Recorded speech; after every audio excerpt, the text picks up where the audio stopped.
Welcome to day one of our series of helping you become a content creator. We're starting from scratch, and today I'm going to answer the question: who exactly is a content creator? If you're someone who just posts random photos and videos and memes online, does that make you a content creator?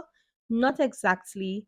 And I'm going to explain. In simple terms and my personal definition, a content creator is someone who creates and shares valuable content, and this could be in form of videos, photos, graphics, or even tweets. The purpose could be to educate, entertain, inform, or inspire an audience.